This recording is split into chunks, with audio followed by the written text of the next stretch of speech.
Kalau dengan dokter gimana mungkin?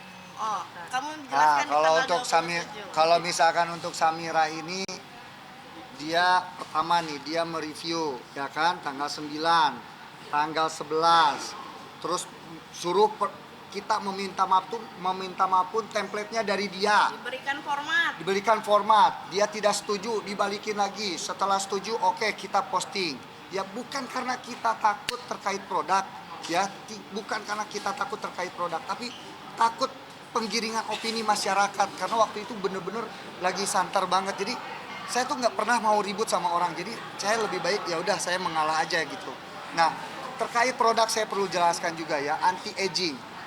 Ini si Samira ini dia hanya bisa menggiring opini saja terhadap publik, Betul. tapi tidak bisa membuktikan bahwa produk kita Mana yang bermasalah? bermasalah atau tidak. Overclaim menurut dia, Bukan menurut BPOM. bukan menurut BPOM. Kalau saya produknya overclaim udah dipampang nama Glavidia di BPOM.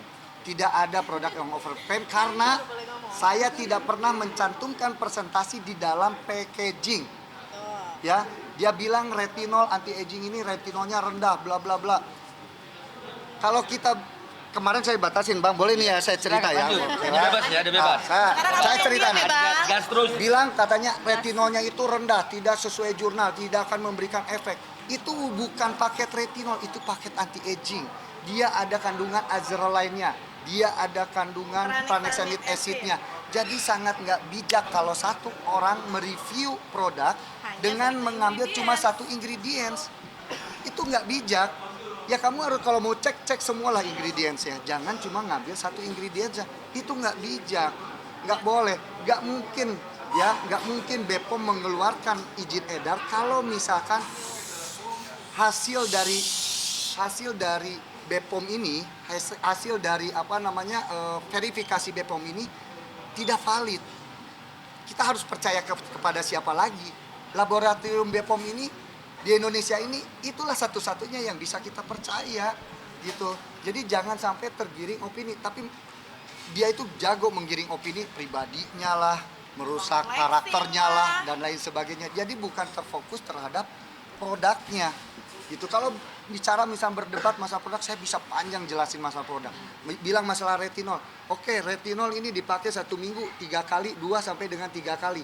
Sedangkan paket anti aging ini saya pakai setiap hari, tapi kandungannya ada retinol. Kenapa saya turunkan di bawah jurnal? Karena itu dipakai setiap hari agar kulit kita tidak iritatif. Kalau presentasinya tinggi, itu pasti bakal iritatif karena dipakai setiap hari. Susah kalau misalkan menjelaskan sama orang yang bisanya cuma menggiring opini. Dan itu gitu. bukan produk tunggal, itu paket. Nah, dan itu paketan. Bayangin di layer, di face mist-nya, di night cream-nya, di serumnya, itu ada retinol semua. Kebayang kalau misalnya sekarang 2% aktosol retinol ditumpuk semua, muka bisa kebakar dipakai setiap hari. Tapi apa alasannya kan kena dokter Oki dari 2011 terus pengen memenjarakan. Nah, ini belum beres nih masalah Samira nih. Dengar dulu nih. Nah, oke, aku jelasin masalah produk. Kan ini digiring produk kita jelek. Selama ini saya diam karena disuruh Bapak Biring, ya. Di situ saya diam tidak pernah menjelaskan. Sekarang saya jelaskan semuanya. Setelah itu tanggal 3 Desember dia mereview lagi produk retinol dermagloss ya. Retinol dermagloss. Nah, yang salah satu ingredientsnya ada ya, retinol. dia salah satu ingredientsnya ada retinol. Hasil labnya dia berbeda dengan hasil labnya saya. Saya bilang waktu istri saya di rumah sakit, saya datangin ke rumahnya atas arahan dari dokter Oki Pratama, karena Oki Pratama bilang samperin aja teh ke rumahnya. Saya telepon Oki tidak diangkat, ya udah saya memberanikan diri untuk datang ke rumahnya. Atas saran Pak Arif juga. Ya, atas saran Pak Arif saya bilang, ini kok mau menanyakan ini hasil labnya kok beda kan gitu. Terus dia, oh iya tanggapannya baik ya. Oke lah, sesama sejawat kita saudara kandung bisa tabayun gitu kan ya. Oke lah, selama itu berjalan kita komunikasi.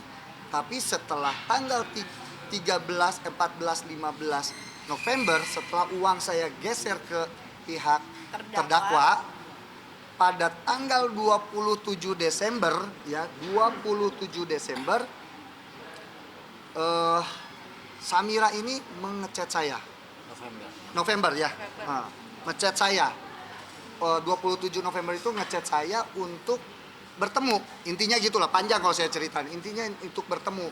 Sedangkan saya malam mau berangkat ke Korea, enggak, sebentar aja, ini terkait produk, bla bla, penting banget, jangan bawa istri, sendiri Ngapain aja, ayo? turun.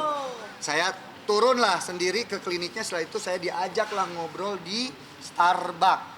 Dalam percakapannya, ya intinya aja, karena panjang itu hampir 45 menit kalau nggak salah.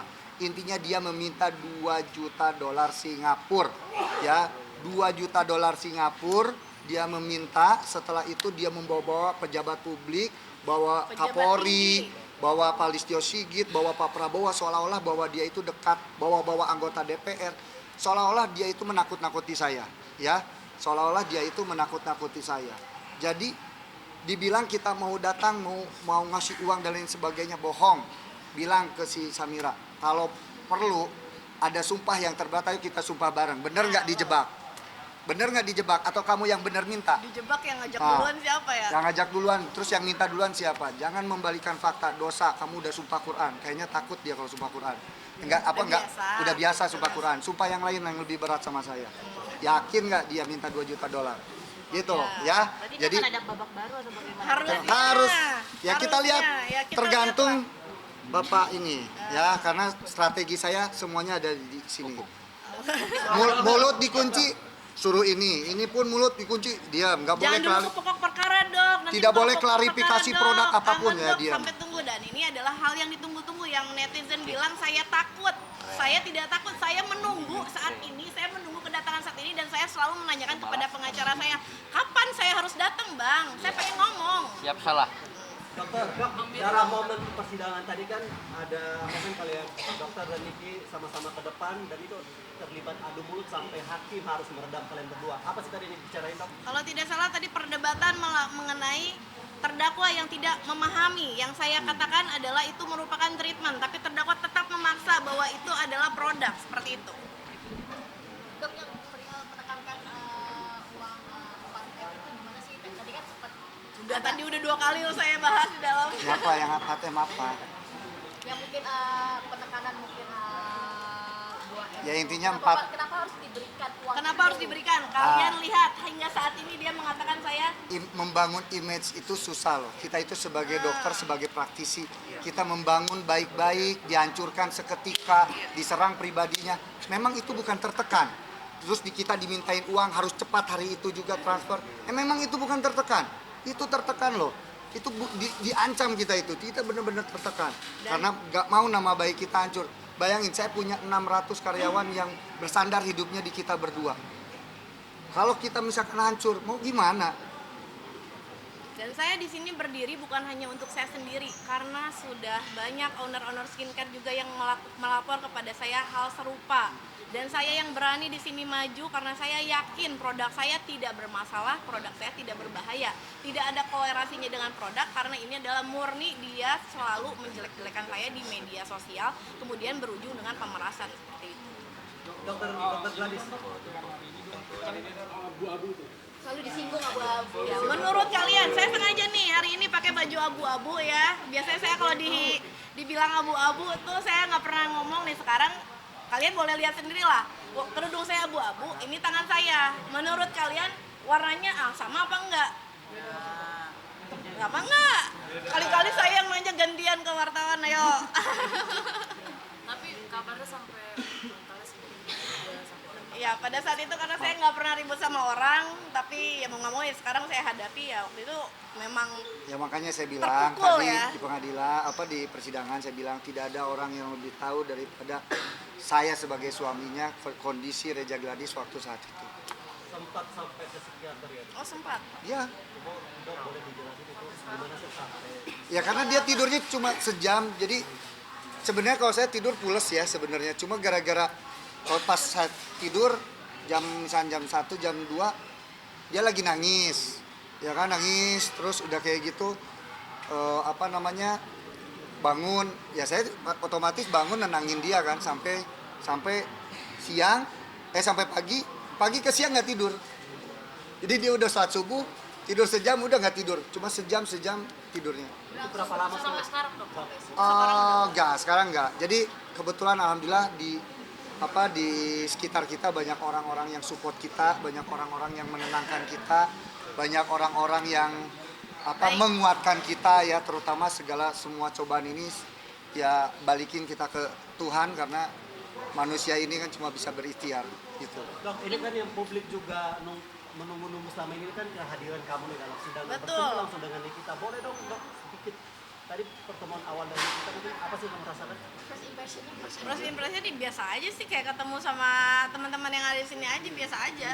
Cuman kayak Dia sebenarnya kesalnya itu karena dibatasi ngomong aja. Selama ini bayangin berapa bulan? 10 bulan ya? Ah. Oktober, November, Desember, Januari, Februari, Maret, April, Mei, Juni, Juli 10 bulan disuruh diem Ya. sama ini. karena tidak boleh Terus nanti dia akan menyentuh dia mau pokok ngomong, perkara. mau ngomong takut salah, dibilang pelangap-pelongo. Ah. Ya kan? Jadi susah. Aku yang ngomong, kok kelihatan banget katanya begonya. Ya kan? Jadi susah, makanya serba salah. Artinya anggapan publik bahwa Dr. Reza Gladys itu ketakutan ketika menghadapi atau bertemu langsung dengan Nikita. Bisa kalian lihat tadi saya apakah ketakutan apa tidak? Tapi kan di sini Bukan masalah takut apa jadi tidak ya. dijelasin lagi bahwa di sini tuh unsurnya ini pemerasan loh. Tapi digiring opininya ini adalah Produk. kita itu mafia skincare. Kita tuh bermasalah terkait produk. Disinilah saya jelasin semuanya. Ada yang menarik lagi nih.